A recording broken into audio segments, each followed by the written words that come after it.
¿Cómo estás? Muy bien, muy bien. Muchísimas gracias por atendernos, ¿eh?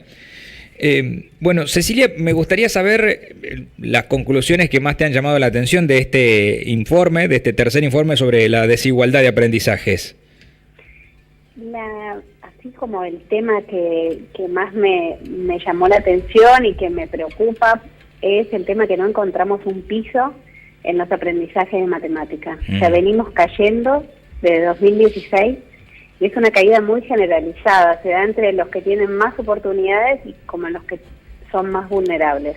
Todos están disminuyendo año a año los aprendizajes de matemáticas. Y esto se ve tímidamente en primaria y más profundizado en la secundaria. Y ahí vemos una gran brecha. O sea, nos preocupa tanto la brecha como los niveles de aprendizaje. Eso me parece que es como la principal conclusión, es que estamos frente a una necesidad de ver de qué manera enseñamos matemática para que los niños y jóvenes puedan aprenderla, ¿no? Cuando hablas de brecha, ¿quiere decir que en la misma aula hay un alumno que tiene un nivel de aprendizaje más alto y muchos el nivel más bajo? Explícamelo a eso.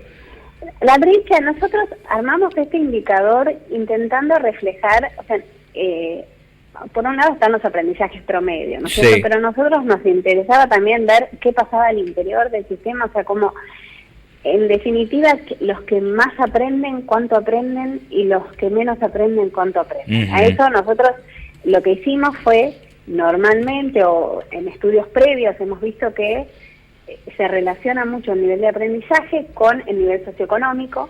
Entonces dijimos, bueno, los que ordenamos los alumnos, digamos, de 0 a 100 según su nivel socioeconómico, tomamos el 20% más acomodado como el del 20% de lo que se llama el quintil 5, y tomamos, que serían los menos vulnerables, y tomamos el 20% más pobre, que sería el quintil 1, y vemos cuántos del quintil 5 aprenden los aprendizajes mínimos y cuántos del quintil 1, y comparamos esos datos. Y lo que nosotros vemos que en matemáticas, por cada 5 de los menos vulnerables que logran aprendizajes mínimos, solo uno de los más vulnerables lo logra. O sea, esa es la brecha que nosotros llamamos, que nos parece inaceptable, ¿no? Que nos parece que hay que tomar cartas en el asunto. Y eso que vos decís, el nivel socioeconómico, o sea, los alumnos puede ser que estén en una misma escuela, puede ser que estén en diferentes. Nosotros tomamos datos por alumno y tomamos la situación socioeconómica del alumno. Con este indicador, en este caso, nosotros lo aplicamos a las pruebas a aprender.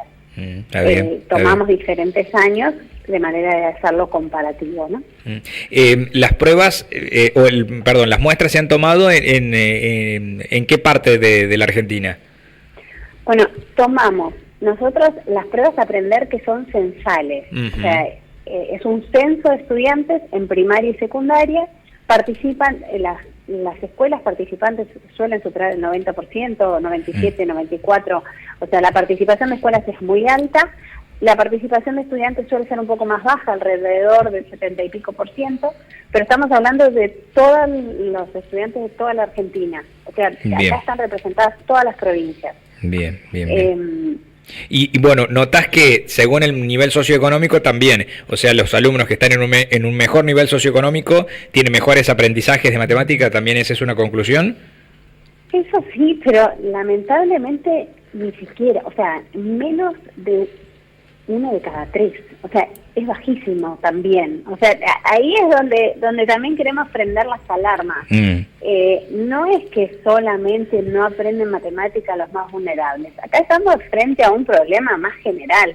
En 2016, 1 de cada 2 tenía los conocimientos mínimos. Un 54% alcanzaba los conocimientos mínimos. En 2024, menos de 1 de cada 3, el 28% alcanza los conocimientos mínimos entre los menos vulnerables, entre los más acomodados de Argentina, menos de 1 de cada 3. Esa es la parte que decimos, acá hay que tomar cartas en el asunto, venimos en decadencia, tenemos que revertir esta tendencia. ¿Qué son los conocimientos básicos y en qué edades se ha tomado esta referencia, Cecilia? Nosotros A ver, conocimientos básicos, cada vez que se elabora una prueba como estas, los especialistas determinan cuáles son conocimientos básicos. En matemáticas suelen ser bastante básicos en el sentido que son aprendizajes para la vida, no son cuestiones muy sofisticadas. Igual los especialistas lo determinan. Nosotras en este informe tomamos para primaria, 6º grado de primaria, y para secundaria, 6º o 5º año. Si son las jurisdicciones que tienen 7 años de primaria y 5 de secundaria, sería el 5º año de la secundaria. 5º año, o sea, bien. Eso es lo que nosotras tomamos, que fueron los que fueron censales, porque aprender a veces hace muestras en otros grados, otros años, pero estos que nosotros consideramos fueron censales, la información de los años que nosotros estamos. Qué preocupante, porque si es 5º año es el último, ya el que salen, el paso para la universidad, y no tienen, si hay 1 de cada 3 con conocimientos básicos, el problema que va a tener en la universidad ese chico, más si estudia una carrera de esta rama, ¿no?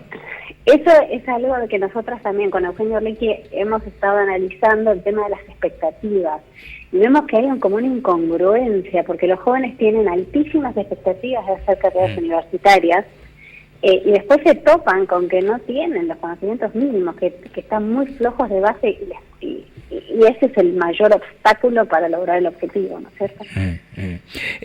Y ahí voy a las conclusiones de todo esto, que hay que cambiar los métodos de enseñanza, ¿a dónde hay que apuntar para cambiar esta realidad? Creo que hay que empezar temprano. Esta es una opinión personal, sí. No surge de acá, del informe, sino bueno, de ir analizando cosas. Es como que sí se ve, la matemática es algo que se va construyendo pasito a pasito, son como diferentes escalones, y no se va a alcanzar el último si los primeros están flojos. Entonces creo que hay que ir desde bien pequeños acercando a la enseñanza de las matemáticas, intentando buscar qué cosas son las que funcionan, cómo mejoramos, cómo capacitamos a los docentes, cómo hacemos que...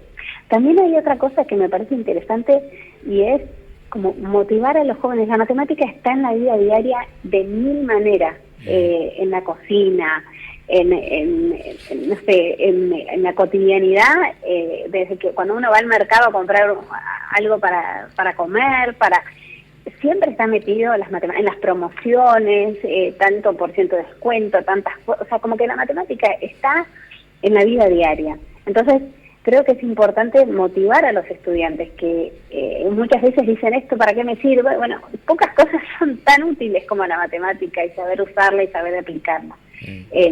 Así que bueno, como trabajar en la motivación, trabajar en la búsqueda de métodos que realmente funcionen, y en capacitar maestros. ¿No es eso? O sea, justo mañana es el Día del Maestro, ellos tienen un gran desafío.